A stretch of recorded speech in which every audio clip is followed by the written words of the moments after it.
সে অনেক শক্তিশালী একজন ফাইটার।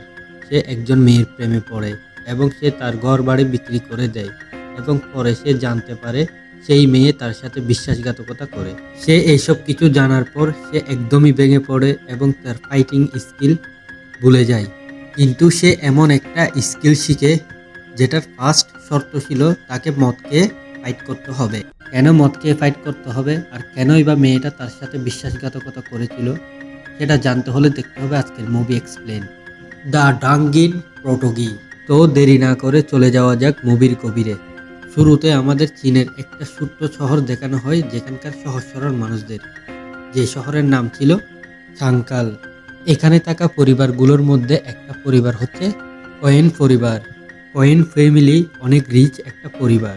এই পরিবারের ওয়ারিশ এই মুভির হিরো তাকে একটা উঁচু চেয়ারে করে নিয়ে যাচ্ছে। এখানে ছোট বাচ্চা থেকে শুরু করে বয়স্ক মানুষরা পর্যন্ত তার প্রশংসায় পঞ্চমুখ ছিল এবং লাফ দিয়ে স্টেজে উঠে পড়ে। শহরের মেয়েরা তাকে অনেক পছন্দ করত কারণ সে অনেক শক্তিশালী একজন ফাইটার। আর শহরে যতগুলো ফাইটিং কম্পিটিশন হয় সেই সেখানে সবগুলোতে জয়লাভ করে।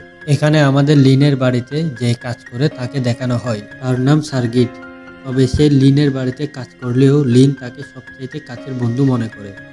এদিকে লিন বলে আজকে আমার সাথে কে ফাইট করবে। তখন প্যারি নামের একটা ছেলে তার চ্যালেঞ্জ অ্যাকসেপ্ট করে নেয়। সে লিনের সাথে ফাইট করতে শুরু করে এবং লিন তাকে ইচ্ছামতো ধুলাই করে।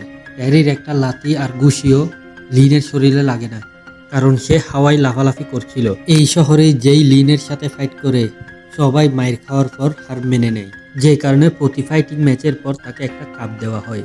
আজকেও তাকে একটা কাপ উপহার দেওয়া হয়েছে। সে সেটা নিয়ে বাসায় চলে আসে। সার্কিট এখানে লিনের প্রশংসা করে আর বলে, ওয়াও, আপনার এটা 126 নম্বর ট্রফি। তখনই সেখানে লিনের বাবা শন এসে পড়ে, জিজ্ঞেস করে আজকে কে তোমার সাথে ফাইট করেছে। লিন উত্তরে বলে, আমি এই শহরের মানুষদের সাথে ফাইট করে বিরক্ত হয়ে গেছি। প্রতিবারই আমি জিতি, তাই এখন আর এক্সাইটমেন্টটা কাজ করে না। তাই আমি সাংঘাই গিয়ে ফাইট করতে চাই, সেখানে আমি আমার স্কিল দেখাতে চাই। শন এটা শোনা মাত্রই তাকে বারণ করে দেয়, সে সেখানে যেতে পারবে না। লিন বলে, বাবা আমি সেখানে অনেক ফেমাস, আমি জাপানিদের সাথে ফাইট করতে চাই। ভাবুন তো একবার, আমি যদি সেখানে একবার জিতে যাই শহরের মানুষ আমাদের চিনবে। তাদের দুজনের কথার মাঝে সেখানে কিমসি নামের একজন মহিলা আসে। কিমস লিনকে বোঝায় এবং বলে, তুমি তোমার বাবার কথা শোনো, তোমার বাবা তো তোমার ভালোর জন্য বলছে, আপনি আমাকে বলার কে? আপনি তো একটা বার চালান, সেখানে বিজনেস না দেখে এখানে আমার বাবার সাথে কি করছেন? আপনি কি আমার বাবাকে বিয়ে করে আমার সৎমা হতে চান নাকি? এই কথা শুনে শন প্রচন্ড রেগে যায় এবং বলে, তুমি তো অনেক বেয়াদব হয়ে গিয়েছো, তুমি কিমসের সম্পর্কে কেমনে খারাপ মন্তব্য করতে পারো?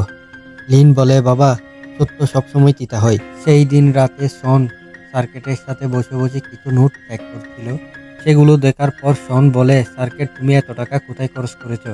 সার্কেট বলে, আপনার ছেলে ফাইটিং এর সময় যতগুলো মানুষকে আহত করেছে তাদের চিকিৎসার পিছনে এই টাকাগুলো খরচ হয়েছে, কারণ তাদের চিকিৎসাটা আমাদেরই বহন করতে হবে, আর আপনার ছেলের কিছু পার্সোনাল খরচ হয়েছে সেখান থেকে। তারপর শন বলে, ঠিক আছে, এত জোরে কথা বলিও না, আর আসতে বলো, আর এই সব কিছু সম্পর্কে লিনকে কিছু বলার দরকার নেই। আমাদের পরের দিন সকালের সিন দেখানো হয়। লিন একটা বারে গিয়ে গ্যাবলিন করে 3টা জায়গায় জিতে যায়। এরপর সে বার থেকে বের হয়। বের হতেই সার্কেট তাকে বলে, পাশের বারের মধ্যে অনেক সুন্দর সুন্দর মেয়ে এসেছে, চলুন আমরা গিয়ে সেখানে একটু মজা করে আসি। লিন বলে, চুপ করো, আমি ওই ধরনের ছেলে না, আমি একজন ভদ্র ছেলে। তখনই সেখানে একজন ভিখারি চলে আসে। তখন তাদের কাছ থেকে টাকা চাইতে শুরু করে। সার্কেট তাকে তাড়িয়ে দিতে চেষ্টা করে। লিন দানবীরের মতো সব টাকা তাকে দিয়ে দেয়। লিন সার্কেটকে বলে, আমার এখন ক্লাবে যেতে ইচ্ছা করছে।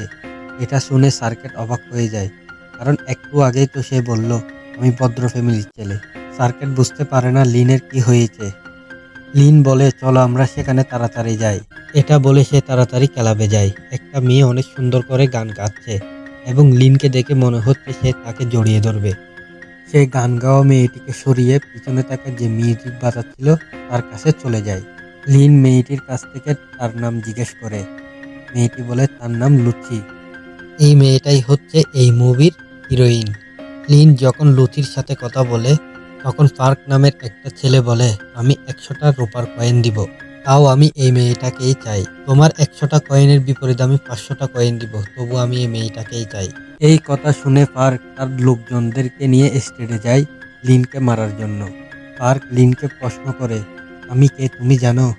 তখন লিন বলে, তুমি নিজেও জানো না তুমি কে। যদি তুমি তোমার পরিচয় জেনে না থাকো তাহলে তুমি তোমার প্যারেন্টসের কাছ থেকে জিজ্ঞেস করো তুমি কে, আমার কাছ থেকে কেন জিজ্ঞেস করছো? এই কথা শুনে পার্ক অনেক রেগে যায়। এরপর তার লোকজনদেরকে বলে তাকে মারার জন্য। আর লিন তো অনেক পাওয়ারফুল ফাইটার, এটা তো আমরা মুভির আগেই দেখেছি। এরপর লিন পার্কের লোকদেরকে ইচ্ছামতো ধুলাই করে। এরপর পার্ক লিনের সাথে ফাইট করতে চায়। এরপর ক্লাবের ওনার তাদের দুজনকে শান্ত করে এবং বলে, তোমরা যদি এখানে ফাইট করো আমার বিজনেস তছনছ হয়ে যাবে। কিন্তু এখনো লিন টাকা দিয়ে লুচিকে নিয়ে যেতে চাচ্ছিল। লুচি তখন বলে, আমি যে বাজে জায়গায় কাজ করছি তার মানে এই না যে আমি খারাপ কাজ করব। এই কথা বলে লুচি সেখান থেকে চলে যায়। আর লিন এই কথা শুনে লুচির প্রতি আরো দুর্বল হয়ে যায়। লিন তাকে পছন্দ করতে শুরু করে। ক্লাবের ওনার এদিকে বলে, লিন আমাকে 500 কয়েন দিবে, তুমি যদি এখানে সারা জীবনও কাজ করো 500 কয়েন জীবনও পাবা না, তাই তুমি বুঝে শুনে সিদ্ধান্ত নাও। এদিকে লিন তার জন্য ক্লাবের মধ্যে অপেক্ষা করছে। লিন সার্কেটকে বলে, যতক্ষণ লুচি আসবে না ততক্ষণ আমি এখান থেকে যাব না। এদিকে যতগুলো কাস্টমার লুচির দরজা খোলার জন্য চেষ্টা করছিল, লিন তাদের লোকজনদের নিয়ে তাদের মারার জন্য অপেক্ষা করে। লুচি তারপরও রুম থেকে বের হয় না। লিন সেখানে অপেক্ষা করে। এদিকে সকাল হয়ে যায়। সকাল পর্যন্ত লিন সেখানেই বসে থাকে। এদিকে সার্কেট আর তার লোকজন সেখান থেকে চলে যায়, তবু লিন সেখানে বসে থাকে। তখনই সেখানে বৃষ্টি হয়। কেউ একজন এসে তার জন্য ছাতা ধরে। আমি জানি এটা তুমি সার্কেট, তুমি এখান থেকে তাড়াতাড়ি চলে যাও, নাইলে আমার থেকে খারাপ কেউ হবে না। লিন এই কথাগুলো বলার পরেও যখন উত্তর পায় না, তখন পিছন ফিরে দেখে লুচি তার জন্য ছাতা ধরে দাঁড়িয়ে আছে। লুচি লিনকে রুমের মধ্যে নিয়ে গিয়ে জিজ্ঞেস করে, তুমি আমার কাছ থেকে চাওটা কি? তুমি কয়েন পরিবারের ছেলে, এভাবে কয়েন দিয়ে মেয়ে কিনা তোমার পরিবারের সাথে যায় না। তুমি কি নিজের পরিবারের নামে কলঙ্ক লাগাতে চাও? লিন বলে, থামো থামো, তুমি না জেনে এইসব মন গড়া কথাগুলো বলিও না। আমি এর আগে কখনো ক্লাবে যাই নাই, আর আমি কখনোই কোনো মেয়েকে খারাপ নজরে দেখি নাই। তুমি যদি এর আগে ক্লাবে গিয়ে না থাকো তাহলে আমার জন্য কেন এইসব করছো? লিন বলে, কারণ তোমাকে আমার অনেক পছন্দ হয়েছে। লুচি ডোর বন্ধ করে বলে, আমি বুঝছি তোমার কি প্রয়োজন। এরপর লুচি তার নিজের ড্রেস খুলতে শুরু করে। লিন এসে তার কাপড় তাকে পরিয়ে দেয় এবং সেখান থেকে চলে যায়।